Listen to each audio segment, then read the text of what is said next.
শুনুন, আর একটা কথা আপনাকে বলি। আচ্ছা বলুন তো, পৃথিবীতে সব থেকে বড় পাপের নাম কি? শিরক। দ্বিতীয় পর্যায়ের বড় পাপ আপনি ধারণা করি বলুন। দ্বিতীয় পর্যায়ের পিতামাতার সঙ্গে অসৎ ব্যবহার করা। 3 নম্বরের বড় পাপ ব্যভিচার করা। 4 নম্বরে বড় পাপ সুদের টাকা খাওয়া। 5 নম্বরে বড় পাপ মিথ্যা সাক্ষী দেওয়া। এগুলো হচ্ছে বড় পাপ, তাই না? শিরক একটা মানুষ করলো, ও জাহান্নামে যাবে। একটা মানুষ তার পিতামাতার সঙ্গে অসৎ ব্যবহার করলো, ধরে নেন তার ফলাফল জাহান্নাম। একটা মানুষ ব্যভিচার করলো, ধরে নেন তার ফলাফল জাহান্নাম। একটা মানুষ সুদের টাকা খেলো, ধরে নেন তার ফলাফল জাহান্নাম। সে জাহান্নাম যাবে, এতটুকুই। আল্লাহ তাআলা মুনাফিকদের ব্যাপারে কি বলছে জানেন? আল্লাহ বলছেন, ইন্নাল মুনাফিকিনা ফি দারকিল আসফালি মিনান নার। মুনাফিকরা তো জাহান্নামে যাবে। মুনাফিকদেরকে জাহান্নামের একেবারে নিম্ন স্তরে পৌঁছে দেওয়া হবে এবং একেবারে নিচেতে অবস্থান করবে মুনাফিকরা। বুঝতে পারছেন? জবান আছে বলে হট্টাপট্টা করে কথা বলে দিয়েন না, হুঁশ করে কথা বলিয়েন। জবান আছে বলে উল্টাপাল্টা কথা বলে দিয়েন না। ব্যভিচার করেছেন, লোকটা জাহান্নামে যাবে, কিন্তু জাহান্নামের একেবারে নিচেতে থাকবে। আল্লাহ বা আল্লাহ রসুলের ব্যাপারে কিছু বলছেন না। পিতামাতার সঙ্গে অসৎ ব্যবহার হয়েছে, কিন্তু লোকটা জাহান্নামে যাচ্ছে, কিন্তু জাহান্নামের কোন জায়গায় থাকবে এ কথা আল্লাহ তাআলা বলছেন না। কিন্তু আল্লাহ বলছেন, কেউ মুনাফিক যদি হয়, সে যদি মৃত্যুবরণ করে, কিন্তু তার থাকার জায়গা জাহান্নামের নিম্নে। চলুন আরো একটা মুনাফিকদের আশ্চর্য ব্যাপার বলে দিই আপনাদেরকে, মানে মারাত্মক আশ্চর্য, যে আপনার গায়ের লোম খাড়া হয়ে যাবে যে একই কথা, আপনি কি কথা বললেন। একটা মানুষ যদি ব্যভিচার করে, ব্যভিচার একটা পাপ, লোকটা মারা গেল, আপনি তার জানাজা পড়তে পারেন, কোনো সমস্যা নেই। একটা লোক সুদ খায়, সুদ খেত, লোকটা মারা গেছে, আপনি তার জানাজা পড়তে পারেন, কোনো সমস্যা নেই। একটা লোক তার পিতামাতার সঙ্গে সদ্ব্যবহার করেছে, লোকটা মারা গেল, আপনি তার জানাজা পড়তে পারেন, কোনো সমস্যা নেই। কিন্তু আল্লাহ সুবহানাহু ওয়া তাআলা সূরা তাওবা আয়াত নাম্বার 84-তে বলছেন, ওয়ালা তুসাল্লি আলা আহাদিম মিনহুম মাতা আবাদাও ওয়ালা তাকুম আলা কবরিহি ইন্নাহুম কাফারু বিল্লাহি ওয়া রাসূলিহি ওয়া মাতু ওয়া হুম ফাসিকুন। আল্লাহ বলছেন নবীকে হুঁশিয়ারি করে, নবী সাল্লাল্লাহু আলাইহি ওয়াসাল্লাম, ওয়ালা তুসাল্লি আলা আহাদিম মিনহুম মাতা আবাদা ওয়ালা তাকুম আলা কবরিহি। মুনাফিকদের ভিতরে কেউ মারা গেলে আপনি কখনোই তার জানাজার সালাত আদায় করবেন না। কে বলছেন এটা? আল্লাহ বলছেন। কাকে বলছেন? মুহাম্মদ সাল্লাল্লাহু আলাইহি ওয়াসাল্লামকে। আল্লাহ বলছেন মুহাম্মদ সাল্লাল্লাহু আলাইহি ওয়াসাল্লামকে হুমকি দিয়ে, হুঁশিয়ার দিয়ে বলছেন, এই আপনি মুনাফিকদের ভিতরে কেউ মারা গেলে কখনোই আপনি তার জানাজার সালাত আদায় করতে পারবেন না। শুধু জানাজার সালাত আদায় করবেন না এটা নয়, আল্লাহ আবার বলছেন ওয়ালা তাকুম আলা কবরিহি, আপনি তাদের কবরের সাইডে দাঁড়াবেন না। কি বলছি ব্যাপার বুঝতে পারছেন কিছু? হ্যাঁ, মুনাফিকরা কেউ মারা গেলে তাদের কবরের পাশে দাঁড়িয়ে দোয়া করা কি যাবে না। এই দেখুন আল্লাহ তাআলা আবার বলছেন, ইন্নাকুম কাফারু বিল্লাহি ওয়া রাসূলিহি, আরে নিশ্চয়ই তারা আল্লাহ এবং তার রাসূলের সঙ্গে কুফরি করেছে, আল্লাহ এবং তার রাসূলকে অস্বীকার করেছে। ও মাতু ওয়া হুম ফাসিকুন, এবং তারা মারা গেছে ফাসিক অবস্থাতে। সূরা তাওবা 84 নম্বর আয়াত। এবার আপনাদেরকে একটা কথা বলে রাখছি, পৃথিবীতে যত পাপ আছে, যত রকমের পাপ, তার ভিতরে একটা নিকৃষ্ট পাপ, যে পাপের ব্যাপারে বলা হচ্ছে যে এই পাপীর জানাজা পর্যন্ত পড়া যাবে কে না। বুঝতে পারছেন কত খতরনাক? হ্যাঁ, এই দেখুন, আপনি আবার পবিত্র আল কোরআনের একটা আয়াত নেন, ওই ভাইয়ের সঙ্গে গল্প করতে করতে। আয়াতটা হচ্ছে পবিত্র আল কোরআনের ৭৯ নম্বর আয়াত, সূরা তাওবাতে। আল্লাহ নবীকে বলছেন, ইস্তাগফির লাহুম আও লা তাস্তাগফির লাহুম, আপনি যদি ক্ষমা প্রার্থনা করেন আর নাইবা যদি করেন, আপনি ক্ষমা প্রার্থনা করেন মুনাফিকদের জন্য, আর নাইবা করেন ইন তাস্তাগফির লাহুম ৭০ মাররাতান, যদি আপনি তাদের জন্য ক্ষমা প্রার্থনা করেন আর নাইবা করেন ইন তাস্তাগফির লাহুম ৭০ মাররাতান, আপনি যদি তাদের জন্য একদিনে ৭০ বার যদি ক্ষমা প্রার্থনা করেন, কোন মুনাফিক যদি মারা যায়, আল্লাহ নবীকে বলছেন আপনি যদি ওই লোকটার জন্য ৭০ বার ৭০ মাররাতান ৭০ বার যদি ক্ষমা প্রার্থনা করেন, আল্লাহ বলছেন ফালাই ইয়াগফিরুল্লাহু লাহুম, কখনোই আমি আল্লাহ তাকে ক্ষমা করব না। কত বড় কথা বুঝতে পারছেন? একটা মুনাফিক মারা যাচ্ছে, মুহাম্মদ সাল্লাল্লাহু আলাইহি ওয়াসাল্লাম দোয়া করবেন, ধরে নেন। আল্লাহ নবীকে বলছেন ফালাই ইয়াগফিরুল্লাহু লাহুম, কখনোই আমি আল্লাহ সুবহানাহু ওয়া তাআলা তাকে ক্ষমা করব না। কারণ যালিকা বিআন্নাহুম কাফারু বিল্লাহি ওয়া রাসূলিহি, এই কারণে তাদের ক্ষমা করব না যে নিশ্চয়ই তারা আল্লাহ এবং তার রাসূলের সঙ্গে কি করেছে? অস্বীকার করেছে। আল্লাহু লা ইয়াহদিল কওমাল ফাসিকিন, আল্লাহ বলছে আমি কখনো ফাসিকদের হেদায়েত দিই না। তার মানে দুটো অপশন, এক, মুনাফিক যদি কেউ চিহ্নিত হয়ে যায়, সে মারা গেলে তার জানাজা পড়া কে যাবে না। দুই, তার জন্য ক্ষমা প্রার্থনা করা যাবে না। এইবার আপনাকে বলছি মুনাফিকের কয়েকটা রূপ আপনাকে দেখিয়ে দিই। এক নম্বর হচ্ছে মুনাফিক, তার বাহ্যিক দিক থাকবে 3টে গুণ। কটা? 3টা। কথা বললে মিথ্যা বলবে। 2, ওয়াদা করলে খেলাপ করবে। 3, আমানত রাখতে দিলে খিয়ানত করবে। এটা হচ্ছে তার বাহ্যিক গুণ। কিন্তু আল্লাহ তাআলা ভিতরের গুণ সম্পর্কে কি বলছেন? অন্তরের।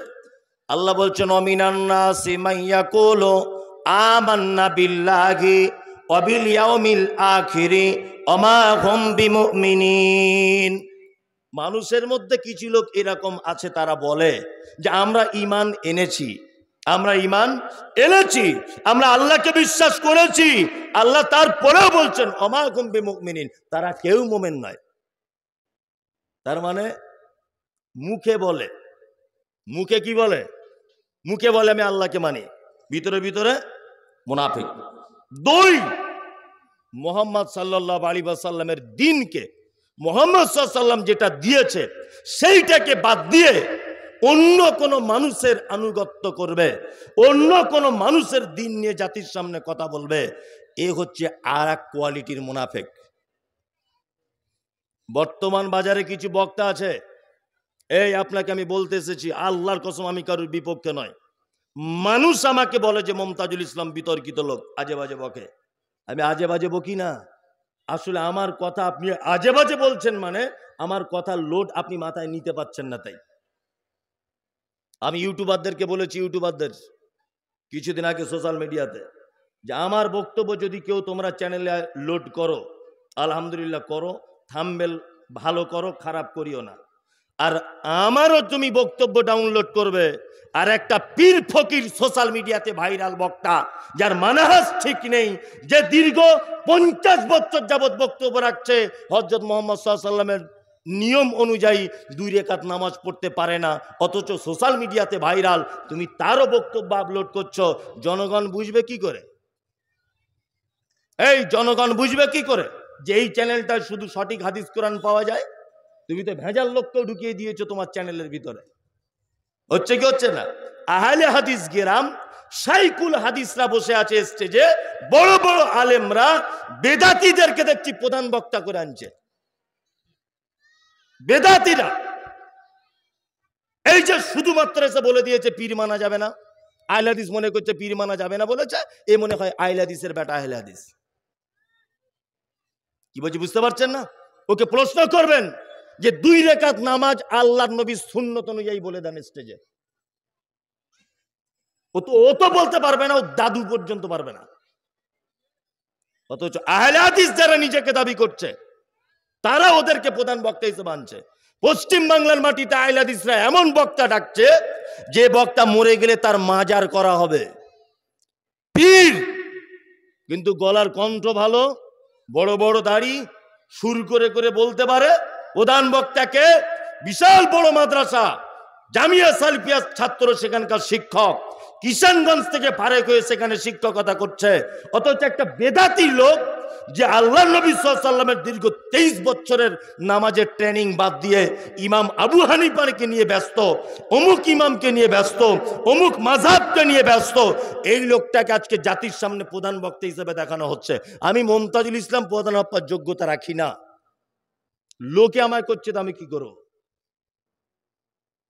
ওই জন্য বলছি, হুজুরকে জিজ্ঞাসা করবেন, হুজুরকে জিজ্ঞাসা করবেন নবী কিসের তৈরি বলুন তো, ও বলবে মাটিরও যারা বলছে তারাও ঠিক, নূরেরও যারা বলছে তারাও ঠিক।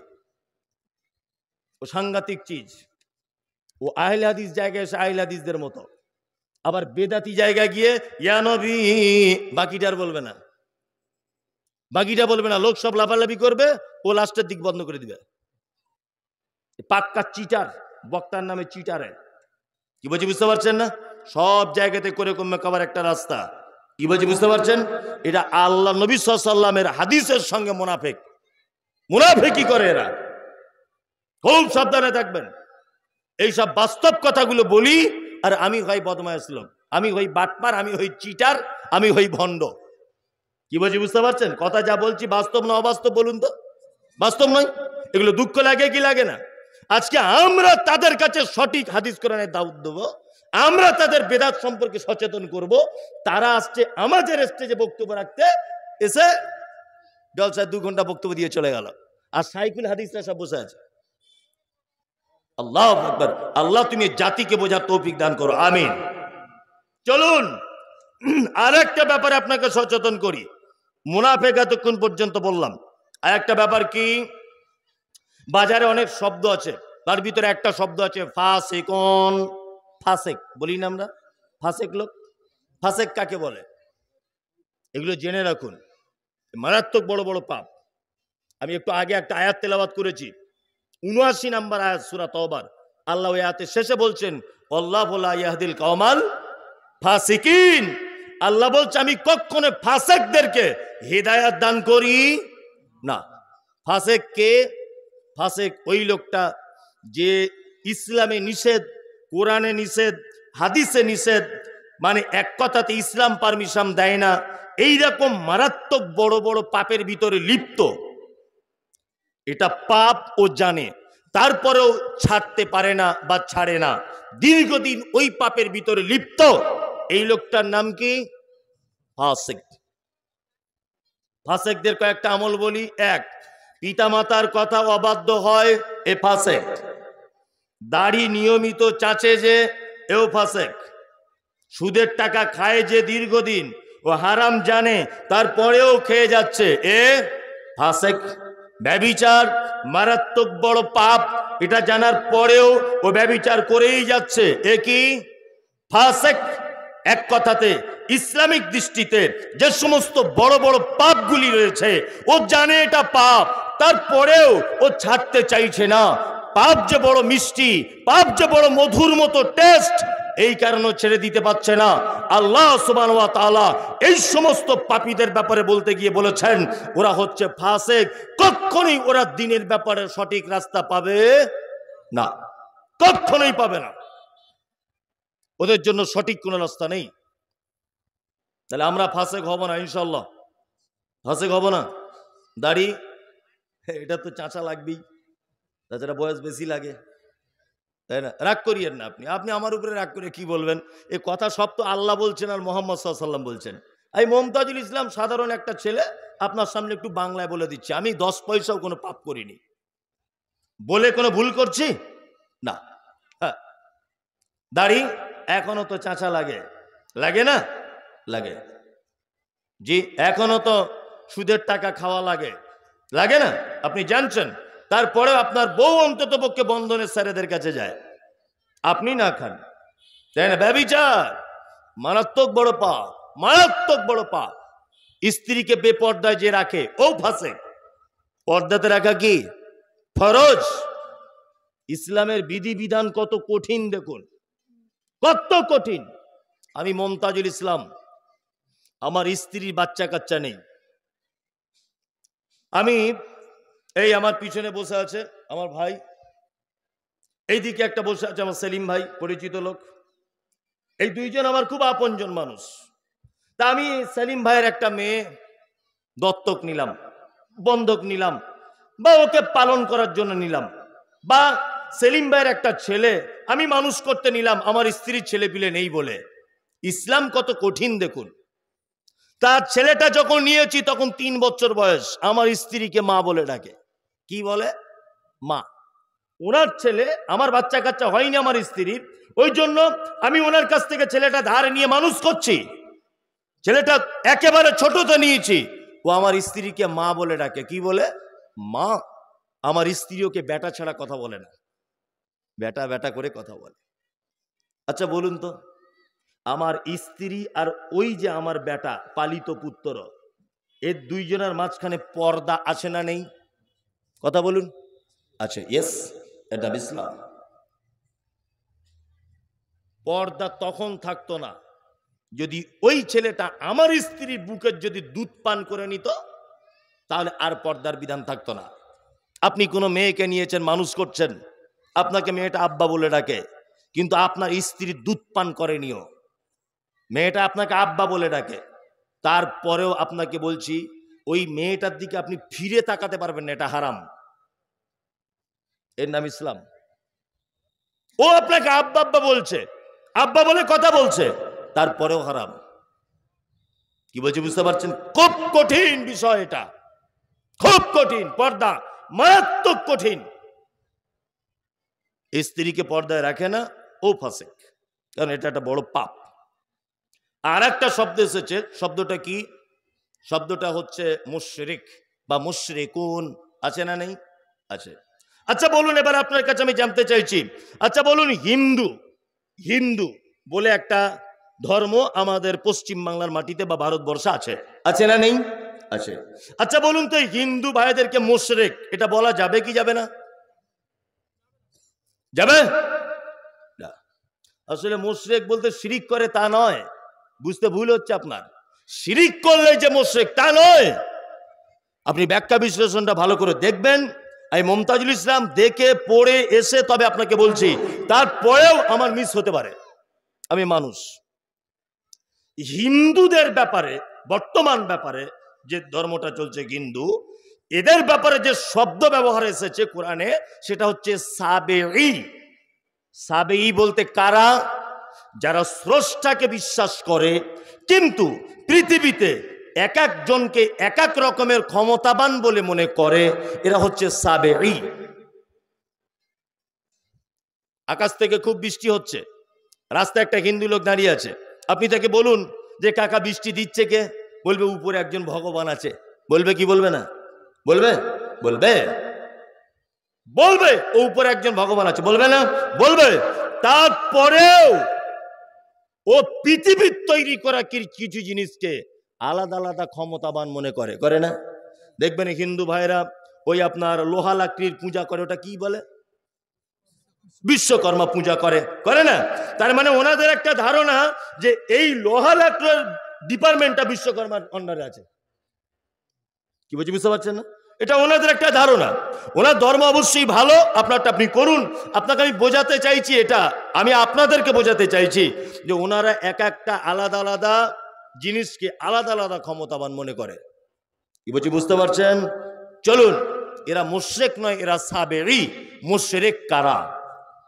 মুশরিক হচ্ছে তারা যারা আল্লাহ এক আছে এটা বিশ্বাস করে, দুই আল্লাহ সমস্ত ক্ষমতার মালিক এটাও বিশ্বাস করে, কিন্তু তাদের এটা ধারণা যে আল্লাহর কাছে ডাইরেক্ট পৌঁছানো যায় না, কোনো একটা মাধ্যম ধরে পৌঁছাতে হয়।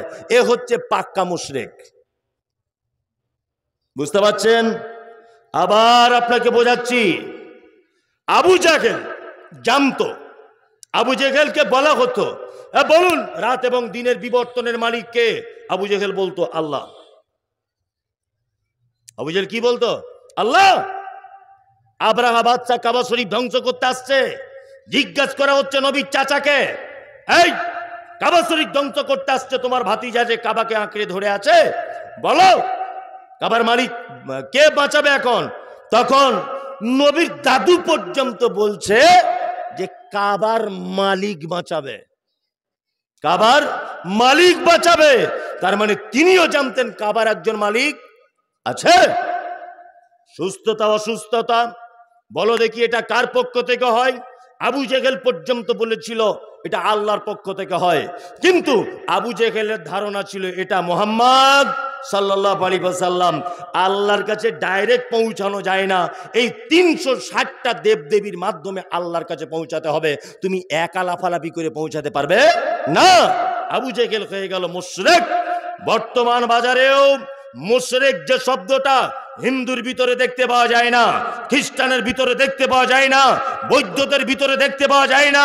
এই বর্তমান মুশরিক যে শব্দটা কোরআন মাজিদে এসেছে, শুধুমাত্র মুসলমানদের ভিতরে এই মুশরিকদেরকে খুঁজে পাওয়া যায়।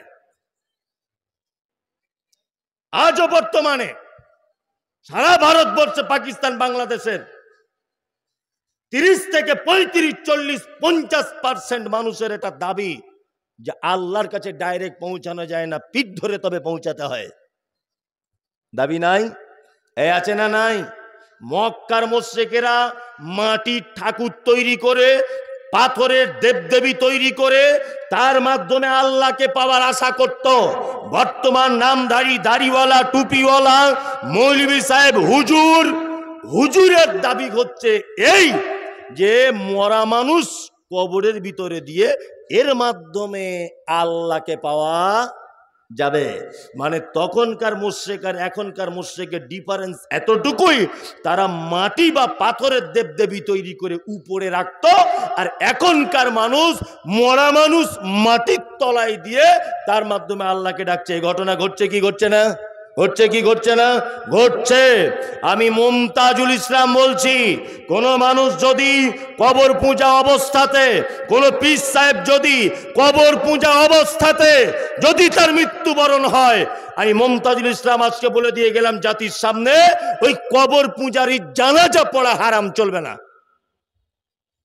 এই মুমতাজুল ইসলামের কথা বলছি, তাদের সঙ্গে আত্মীয়তা করবেন না। যদি বুঝতে পারেন পীরপন্থী লোক, মাজারপন্থী লোক, অমুক ওসিলাপন্থী লোক, আপনি তার সঙ্গে কুটুমতালি পর্যন্ত করবেন না। কারণ আপনার মেয়েটাও অদূর ভবিষ্যতে জাহান্নামের রাস্তাতে হাঁটবে। হাঁটবে না? হাঁটবে। বয়কট করুন অবিলম্বে। সব যদি পীর ফকির দিয়ে ইসলাম চলবে, হযরত মুহাম্মদ সাল্লাল্লাহু আলাইহি ওয়াসাল্লামকে পাঠানো হয়েছিল কেন? কেন পাঠানো হয়েছিল? বলছে অমুক কেতাবে লেখা আছে, অমুক হুজুর বলেছে, অমুক ইমাম বলেছে, অমুক পীর সাহেব বলেছে। এই তোমার পীর সাহেবের কথায় যদি ইসলাম চলবে, মুহাম্মদ সাল্লাল্লাহু আলাইহি ওয়াসাল্লামকে পাঠানোর প্রয়োজন কি ছিল? কি প্রয়োজন ছিল মুহাম্মদ সাল্লাল্লাহু আলাইহি ওয়াসাল্লামকে পাঠাবার? বদমাইশির জায়গা পাও না। একজন মাত্র মানুষের কথায় জান্নাত পাওয়া যাবে, তিনি হচ্ছেন মুহাম্মাদুর রাসূলুল্লাহ সাল্লাল্লাহু আলাইহি ওয়াসাল্লাম। দ্বিতীয় কোন জায়গার কোন মানুষের কথা ইসলামের কথা হিসাবে মানা যাবে না। তোমার হুজুরের কথা তোমার বইয়ের পাতাতে রেখে দাও, তোমার হুজুরের 10 পয়সাও দাম নাই। 10 পয়সাও তোমার পীর সাহেবের দাম নাই। তাহলে এরাও এক শ্রেণীর মুশরিক বর্তমানে ঘুরছে। ঘুরছে কি ঘুরছে না? ঘুরছে।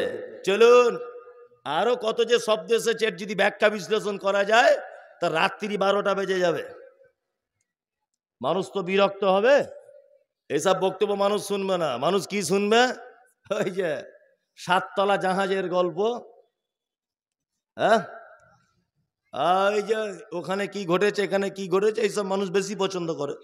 এখন কিছু করার নাই। কি বলছি বুঝতে পারছেন? আমি যেখানে যাই, আগে কয়েকটা হাসি নাসির কথাটা তো বলতাম জলসাতে, যেইখানে যাবে তা মানুষ স্মরণ করিয়ে দেয়। সেই হাসের গল্পটা বলবেন আজকে। একবারও বলেন একটা লোক যে এই হাদিসটা একটু বলবেন তো মৌলী সাহেব, শুনবো। কেউ বলেন। দুঃখ লাগে এগুলো।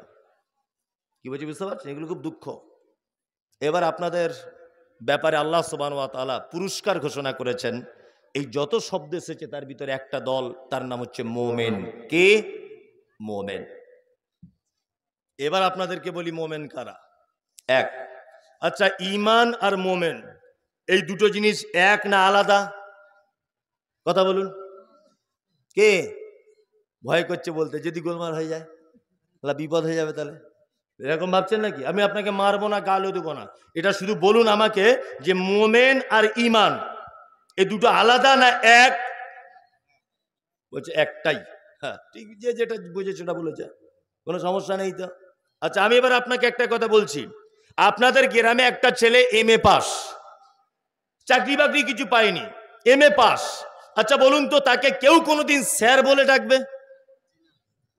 ডাকবে? কেন ডাকবে না? কেন? তো MA পাস করেছে। স্যার উপাধি পেতে গেলে অন্ততপক্ষে কোনো স্কুলে ABCDFG এটাও পড়াতে হবে, কোন স্কুলের সঙ্গে সম্পর্ক এই স্যার শব্দটা, তাই না? আপনি যতই ডিগ্রি করেন, আপনি জীবনে কেউ কোনোদিন স্যার বলে ডাকবে না। এই স্যার শব্দটা শুনতে গেলে আপনাকে কি করা লাগবে? স্যার শব্দটা শুনতে গেলে কি করা লাগবে? স্কুলের সঙ্গে যুক্ত হতে হবে, তবেই আপনি স্যার, তাই তো? দিদিমণি কেউ বলবে না, যত ডিগ্রি থাক। বলবে? বলবে না। এবার আপনাকে বলছি, আপনার ডিগ্রি আপনাকে স্যার উপাধি দিতে পারবে না। ঈমান এনেছেন লা ইলাহা ইল্লাল্লাহ, আল্লাহ ছাড়া কোনো সত্য মাবুদ নাই, মুহাম্মদ সাল্লাল্লাহু আলাইহি ওয়াসাল্লাম আল্লাহর গোলাম, আল্লাহর বান্দা এবং তার রাসূল। এটা আপনি সাক্ষী দেন কি দেন না? এটা দিলেন মানে ডিগ্রি অর্জন হলো, আপনার ঈমানটা এলো। মোমেন হতে হবে। মোমেন হতে গেলে আবার কিছু মাল গুণাগুণ আপনার ভিতরে থাকতে হবে, হবে কি হবে না? চলুন মোমেনের দুটো একটা গুণের কথা আপনাদেরকে বলি। এক, আল্লাহ বলছেন ইন্নামাল মুমিনুনা আল্লাযীনা ইযা যুকিরাল্লাহু ওয়াজিলাত কুলুবুহুম ওয়া ইযা তুলিয়াত আলাইহিম আয়াতুহু যাদাতুহুম ঈমানা ওয়া আলা রাব্বিহিম ইয়াতাওয়াক্কালুন। মুমিনের গুণ আল্লাহ বলছেন। আল্লাহ বলছে মুমিন তো তারাই, কারা? যারা অন্যায় করার পরে আমার কথা স্মরণ হয়ে গেলে ভয়ে থর করে কাঁপবে। এটা হচ্ছে মোমেনের 1 নম্বরের গুণ। আপনার জীবনে পাপ হতে পারে, কোনো সমস্যা নেই, হতেই পারে। আপনার জীবনে ভুল হতে পারে, আপনি তখনই মোমেন বলে পরিচিতি দেবেন আল্লাহর দরবারে যখন সেই পাপ হয়ে যাবার পরে রাত্রি 2টোর সময়তে উঠে থর করে কাঁপতে কাঁপতে আল্লাহর ভয়ে ভীত হয়ে বলবেন, আল্লাহ পৃথিবীর কারো দ্বারস্থ হয়নি, কোনো দরগাতে নয়, খানকাতে নয়, মাজারে নয়, তুমি গফুর রহিম, তুমি ক্ষমা করে দিতে পারো। প্রভু আমি যে পাপ করেছি আমার স্ত্রী জানে না, যে পাপ করেছি পৃথিবীর কেউ সাক্ষী নেই, আমি যে পাপ করেছি হেডমাস্টার জানে না, মমতাজুল জানে না, আমার আব্বা মা জানে না, ভাই বোন কেউ জানে না, আল্লাহ তুমি জানো, তোমার কাছে ক্ষমা চাইছি। যদি আপনি পাপ করার পরে যদি স্যালেন্ডার হন কার কাছে? আল্লাহর কাছে, তাহলে আপনি হবেন 1 নম্বর মুমিনের গুণ আপনার ভিতরে রয়েছে। 2, সারা পৃথিবীর সমস্ত কার্যালয় দিনের বেলাতে বন্ধ হয়, এই দিনের বেলা চলে, রাত্রি বেলা বন্ধ হয়। ডিউটি কতক্ষণ? সকাল 11টায় অফিস খোলে, আর 4টে বাজলে বন্ধ হয়ে যায়, আর কোনো কাজবাজ হয় না। আল্লাহ সুবহানাহু ওয়া তাআলা বলছেন আমার এই যে মারাত্মক সারা পৃথিবী, নবমণ্ডল, ভূমণ্ডল, সমস্ত কার্যক্রম 24 ঘন্টা চলতে থাকে। রাতের বেলা পাপ করেছো, দুপুর বেলাতে ক্ষমা চাও, দুপুর বেলা পাপ করেছো, রাতের বেলাতে ক্ষমা চাও, অটোমেটিক আমার কাছে ক্ষমা হতেই আছে, হতেই আছে। বান্দা তুমি চাইছো না কেন? সারা পৃথিবীর মানুষের একটা দুনিয়াবি সিস্টেম হচ্ছে এই, আপনার দরবারে কেউ গেলে আপনি রাগ করেন, করেন না? করেন। আমি যদি আপনার বাড়িতে প্রতিদিন যাই, আপনি মনে মনে রাগ করবেন, মনে মনে ক্ষোভ দেখাবেন যে মমতাজুল সাহেব কেন প্রতিদিন আমার বাড়িতে আসে। আমার আল্লাহ বলছেন বান্দা তুমি যদি আমার দরবারে যত বেশি আসবে আমি তত তোমাকে দেব, আমি আল্লাহ তত খুশি হয়ে যাব। আল্লাহু আকবার। কি অবস্থা, কি অবস্থা! পাপের জায়গাগুলো মানুষে পরিপূর্ণ, যেখানে ক্ষমা হবার জায়গা মানুষ শূন্য। সিনেমা হলে যান, হাজার হাজার মানুষ টিকিট কাটছে সিনেমা দেখবে বলে, মদের দোকানে যান, 200 জন লোক লাইন দিয়ে আছে। বন্ধনের লোন দিতে যান, বলবে 300 জন সিরিয়ালের পরে লোন হবে, এ মাসে হবে না। যত অন্যায় কাজ আছে, যত পাপের কারবার আছে, সব জায়গাতে মানুষ জনগণ ভিড় করে আছে, অথচ পাপ যেখানে ক্ষমা হবে সেখানে মানুষ শূন্য, কেউ নাই, তাই না? আল্লাহু আকবার। দেখুন, এইখানে বসলে পাপ ক্ষমা হবে, এখানে কটা লোক, ওই রাস্তাতে দেখুন কি অবস্থা চলছে, চলছে না? হ্যাঁ, নারী পুরুষ একাকার। শুধু এইখানে পিপুল তলাতে নয়, সারা পশ্চিম বাংলার একই অবস্থা, সারা পশ্চিম বাংলার। এরা তো সেই জাতি, মুসলিম সেই জাতি, বাংলাদেশের একটা উলঙ্গ ন্যাংটো লোক পরনে কাপড় নাই, নাম দিয়েছে ন্যাংটা বাবা। জিজ্ঞাসা করা হচ্ছে আপনার মুরিদ কত, বলছে 3.5 লাখ। ন্যাংটো লোক, তারও মুরিদ বলছে 3.5 লাখ। এরা তো সেই জাতি, দুধ বিক্রি করে মদ খাওয়া পার্টি। কি বলছে বুঝতে পারছেন না? সেই জাতি এরা, দুধ বিক্রি করে মদ পান করে। পাপের জায়গাতে ভিড়, পাপ যেখানে ক্ষমা হয় সেখানে কেউ নাই, কাউকে খুঁজে পাওয়া যায় না। আল্লাহু আকবার। মসজিদে আসুন, কত বড় পাপ আপনার, কত বড়! উহুদ পাহাড়ের সমান পাপ ধরে নেন, এর থেকে তো বড় আর পাপ নেই আপনার। পৃথিবীর সমান পাপ ধরে নেন। লজ্জা করছে, আল্লাহর দরবারে আসছে, নামাজ পড়তে লজ্জা করছে, গোপনে গোপনে মসজিদে এসে 2 রাকাত নামাজ পড়ে একটু কাঁদুন না, 2 ফোঁটা চোখের পানি ফেলে দেন। আপনার এই 2 ফোঁটা চোখের পানি আল্লাহর দরবারে এত ভারী যে আপনার সমস্ত পাপ হালকা হয়ে যাবে। আল্লাহু আকবার। উহুদ পাহাড়ের সমান পাপ, 2 ফোঁটা চোখের পানি আল্লাহর ভয়ে যদি আপনি ফেলে দেন, ইনশাআল্লাহ আপনার পাপ ক্ষমা হয়ে যাবে। আল্লাহ বলছেন মুমিনের গুণ 1 নম্বরের, পাপ করে আমার কাছে এসে আবার ঘুরে এসে ক্ষমা চায়। 2, আল্লাহ বলছেন আয়াতুহুম যাদাতুহুম ঈমানাও ওয়া আলা রাব্বিহিম ইয়াতাওয়াক্কালুন। আর মুমিনের দ্বিতীয় গুণ কি? তার সামনে যখন কোরআন তেলাওয়াত করা হয়, তার ঈমান কি হয়? কি হয়? বেড়ে যায়, বৃদ্ধি পায়। আল্লাহু আকবার। আরে মানুষ কোরআন পড়লে সত্যি কি ঈমান বাড়ে? বাড়ে, ঈমান বাড়ে। আমাদের মসজিদের ইমাম সাহেব নাই, তাই ইমাম সাহেব যখন খোঁজা হচ্ছে, ইমাম সাহেবটা একটু ভালো কোরআন মাজিদ পড়তে পারে কিনা এটা দেখার দরকার নাই, বলছে বেতন কত কম লিবে সেরকম ইমাম দেখো। কত কম বেতন লিবে, যদি 2400-তে হয় ও 2500-তে আর যাবে না। অথচ একজনা কোরআন মাজিদ খুব ভালো তেলাওয়াত করতে পারে, খুব ভালো, তাকে লিবে না। কি বলছি বুঝতে পারছেন না? তাকে লিবে না। তারাবি পড়ায়, আমি তো দেখি সব সোশ্যাল মিডিয়াতে, আমরাও যে একেবারে বোকা লোক তা নয়, সব দেখি, সব কিছু, সারা পৃথিবীর খবর আছে এইটুকু জায়গাতে। কোন সিনেমা কখন বার হচ্ছে, কোন নায়ক কোন নায়িকার সাথে সিনেমা করছে, বক্তা মানে আমার সব রকমের জ্ঞান রাখতে হবে। কোন হাদিস কোথা থেকে এসেছে, কোরআনে আয়াত কি বলছে, হাদিস কি বলছে, কোন পীর সাহেব কি বলছে, কোথায় কবে কি ঘটেছে, এইটার ভিতরে সব কিছু ভরা আছে। ইনশাল্লাহ সব জ্ঞান রাখতে হবে আমাকে। কি বলছি বুঝতে পারছেন না? রমজান মাসে মসজিদে তারাবি হচ্ছে, খুব সুন্দর করে তেলাওয়াত করছে, আলহামদুলিল্লাহি রাব্বিল আলামিন আর রহমানির রহিম, তেলাওয়াত চলছে, কঠিন মানে খুব কোকিল কণ্ঠী তেলাওয়াত। তারাবি নামাজ শেষ করতে টাইম লেগেছে মোটামুটি 1 ঘন্টা 20 মিনিট। তার নামাজ পড়ে এসেই কমিটির সঙ্গে ঝামেলা পাবলিকের, বলছে ইমাম হটাবি কিনা বল। বলছে কেন? বলছে তারাবি পড়তে সালে এত টাইম লাগে নাকি? হ্যাঁ, সারাদিন কাজবাজ করি, এই ইমাম পাল্টাও। ইমাম, কমিটি পাবলিকের চাপে ইমাম পাল্টে দিয়েছে। কি বলছি বুঝতে পারছেন? দ্বিতীয় আর একটা ইমাম এসেছে, দ্বিতীয় আর একটা ইমাম এসে গ্রামের একটা বয়স্ক লোককে জিজ্ঞেস করছে, হা গো চাচা, আগের ইমাম সাহেবটা চলে গেল কেন? বলছে ও কোরআন খুব সুন্দর করে পড়তো, টান দিয়ে দিয়ে তো ওই জন্য দেরি হয়ে যেত বলে লোক পছন্দ করতো না। ভালো করে বুঝবেন। তাহলে এ দেখছে সমস্যা কিছুই নয়, কোরআনটা একটু তাড়াতাড়ি পড়া, এটাই হচ্ছে মেন ব্যাপার। তাই তো? আর টাইমটা কমিয়ে আনা, এ প্রথম দিনই 35 মিনিটে টোটালে সব শেষ। মুসল্লি তখন বাইরে এসে বলছে এই হচ্ছে শালা বাপের বেটা, মৌলভী সাহেব এতদিন দেখেছি এর মতো দেখিনি। বলছে কি বলছে না? হ্যাঁ বলুন তো, উত্তম কে করেছে, আগেরটা না এ? আগেরটা। আমরা কাকে উত্তম বলি?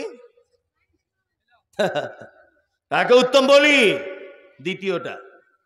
আল্লাহ কি বলছেন? আয়াতুহু জাদাতুহুম ঈমানা। মোমেন তো তারাই, আহা যাদের সামনে কোরআন তেলাওয়াত করা হলে তাদের ঈমান বেড়ে যাবে। সত্যি যে ঈমান বাড়ে জ্বলন্ত প্রমাণ। এই যে এখানে একটা ছেলে ছিল, কই এই মঞ্জুর, বাইরে চলে গেল। আমরা দুজন এবার উমরা করতে গিয়েছিলাম। আপনাদের দিনাজপুরের একটা লোক, দিনাজপুরের, এটা তো মালদা, দিনাজপুরের একটা লোক একেবারে নিরক্ষর, নাম লিখতে পারে না, কিছুই বুঝে না দুনিয়ার সম্পর্কে, একেবারে নিরক্ষর লোক। আমার সঙ্গে গিয়েছিল ওমরাতে। মানে আমি যখনই গেছি তখনই 20-30 জন 40 জন করে লোক নিয়ে গেছি। আবার রমজানের ঈদের 15 দিন পরে যাব। এই যে ভাইরা সব বলছে আপনার সঙ্গে যাবো, চলুন সবাই মিলে যাবো একসাথে, কোনো সমস্যা নেই। তা লোকটাকে নিয়ে গেছি, কাবা শরীফের ইমাম আল্লাহু আকবার কোরআন তেলাওয়াত করছেন। ইয়াউমা তারাউনাহা তাযগালু কুল্লু মুরজিআতিন আম্মা আরজাআত ওয়া তাযাউ কুল্লু যাতি হামলিন হামলাহা ওয়া তারান নাসা সুকারা ওয়া মা হুম বিসুকারা ওয়ালাকিন্না আযাবাল্লাহি শাদীদ। বাংলা মানে কি? বাংলা মানে আল্লাহ বলছেন কিয়ামতের দিন এত ভয়াবহতা হবে যেদিন গর্ভবতী মা তার বাচ্চা নিচের দিক দিয়ে পড়ে যাবে, বুঝতে পারবে না। আল্লাহু আকবার। একজন দুগ্ধ দানকারিনী মা তার বাচ্চাকে দুধ পান করাতে ভুলে যাবে। মানুষগুলোকে দেখতে পাওয়া যাবে সব যেন মাতাল। আল্লাহ তারপরে আবার বলছেন অমা হুম বিসুকারা, একজনাও কেউ মদ পান করেনি, ওয়ালাকিন্না আযাবাল্লাহি শাদীদ, শুধু আমার কঠিন আযাবের ভয়ে মানুষকে সব মাতালের মতো ঘুরতে দেখা যাবে কিয়ামতের মাঠে। সুবহানাল্লাহ। এই কিয়ামত। আব্দুর রহমান আস-সুদাইস তিনি যখন তেলাওয়াত করছেন, উনি আরবি দেশের মানুষ, হাউ হাউ করে কাঁদছেন। আমি মুমতাজুল ইসলাম সামান্য একটু বুঝতে পারছি যে আল্লাহ এটা বলতে চাইছে, আমার চোখ দিয়ে অঝরে পানি ঝরেই যাচ্ছে। ফজরের নামাজ আর এশার নামাজ আব্দুর রহমান আস-সুদাইস সাহেব তিনি পড়াতেন। ইমাম, 1 নম্বর ইমাম উনি মক্কার কাবা ঘরের। আমার পাশে দাঁড়িয়ে থাকতেন ওই চাচা দিনাজপুরের, ওনাকেও দেখতাম ডুকরে ডুকরে খুব জোরে জোরে কাঁদতেন। জিজ্ঞাসা করে বলতাম নামাজে পড়ে, চাচা আমি আরবি জানি বলে আমি না হয় মন ভরে গেল, আমি কেঁদে দিলাম, তুমি কেন কাঁদলে? চাচা তখন বলছে সত্যি মাওলানা সাহেব, আমাদের এলাকাতেও নামাজ পড়েছি, কোরআন পড়লে যে অন্তর গলে যায়, আজকে আমার কাবাতে এসে তার জ্বলন্ত প্রমাণ হলো। অশিক্ষিত লোক, কোরআন পড়তে জানে না, কোরআনের মানে বোঝে না, সুললিত কণ্ঠে তেলাওয়াত শুনলে তার ঈমান গলে, মন গলে, চোখ দিয়ে পানি ঝরে ঝরে জামা ভিজে যাচ্ছে। আল্লাহর কসম করে বলছে এটা আমার নিজের চোখে দেখা, নিজের চোখে দেখা। 1 লাখ টাকা খরচা করে আপনি একবার যদি উমরাটা অন্তত পক্ষে করে আসেন, 1 লাখ টাকা। আমার সাথে চলুন, রমজানের পরে আমি যাব ইনশাল্লাহ। চলুন, 1 রেকাত নামাজ পড়বেন, মনে হবে 5 লাখ টাকা শোধ হয়ে গেল। আব্দুর রহমান আস-সুদাইস এমন তেলাওয়াত করছেন, আল্লাহু আকবার, মনে হচ্ছে যেন কোরআন অবতীর্ণ হচ্ছে। এত সুন্দর তেলাওয়াত। 1 ঘন্টা 2 ঘন্টা যদি নামাজ হয়, 1 মিনিট আমি দাঁড়িয়েছিলাম এটা বোঝা যাবে না। প্রত্যেক ওয়াক্তে দেখলাম লোকটা মায়াবী কণ্ঠে তেলাওয়াত, প্রতিটা ওয়াক্তে তিনি কাঁদছেন, প্রতিটা ওয়াক্তে কাঁদছেন। Ethiopia, Tanzania, German, Japan, Palestine, সারা পৃথিবী থেকে যে যে ভাষার যে যে বর্ণের এক জায়গায় হয়েছে, কোরআন তেলাওয়াত শুনলে অন্তর গলে, অশিক্ষিত মানুষ তার হৃদয় গলে, চোখ দিয়ে পানি বার হয়। আল্লাহ বলছে এরাই তো অরিজিনাল মোমেন। কারা? আয়াতুহু যাদাতুহুম ঈমানা। বড় আফসোস লাগে, বড় দুঃখ লাগে, চায়ের দোকানে, রাস্তাঘাটে, এখন বিজ্ঞানের উন্নত মানের যুগে কি করে একটা চায়ের দোকানে গানের আওয়াজ হয়, কি করে যুবক তোমার মোবাইলে গান বাজে? তুমি কোরআন পড়তে না পারলেও social media, YouTube, Google, Facebook তুমি যদি সার্চ করো যে কোরআন তেলাওয়াত দাও, অতটুকু যদি কথা বলতে পারো, আসবে কি আসবে না? যুবক, এরপরেও তুমি গান শুনতে ব্যস্ত। মুরব্বী, এরপরেও তুমি কার্টুন দেখতে ব্যস্ত। মায়েরা, এরপরেও সিরিয়াল দেখতে ব্যস্ত। আপনাদের কাছে বিনীত অনুরোধ, কোরআন পড়তে পারেন না পারেন, অন্তত পক্ষে আপনার চায়ের দোকানে গান না বাজিয়ে দুটো কোরআন মাজিদ তেলাওয়াত করে শোনান। আপনার মোবাইলে হেডফোন দিয়ে একটু কোরআন মাজিদ তেলাওয়াত শুনুন, অবশ্যই আপনার মনে দাগ কাটবে, কাটবে, কাটবেই। কাটবে কি কাটবে না? কাটবে। লজ্জা লাগে যুবক, তুমি এখন হেডফোন দিয়ে গান শোনো সারা রাত, কেন একটু কোরআন মাজিদ শোনা যায় না? আল্লাহ বলছেন, আয়াতুহুম যাদাতুহুম ঈমানা ওয়া আলা রাব্বিহিম ইয়াতাওয়াক্কালুন। আল্লাহ বলে, মোমেন শোন, তোর দ্বিতীয় নম্বরের গুণ হলো, তোর সামনে যখন কোরআনের আয়াত যখন বর্ণনা করা হবে, আল্লাহ বলছে তোর অন্তর গলে যাবে, গলে গিয়ে তোর ঈমানটা যেন বেড়ে যাবে। এটা মুমিনের দ্বিতীয় নম্বরের গুণ। আয়াত বলতে নিদর্শনাবলী বোঝায়। আয়াত মানে কি? নিদর্শনাবলী। আল্লাহর যে কত নিদর্শনাবলী পৃথিবীতে আছে, শেষ করা যাবে গুণে? যাবেন। দুটো একটা নিদর্শনাবলী। আপনারা রাগ করছেন, ছেড়ে দিব নাকি? ছেড়ে দিব না।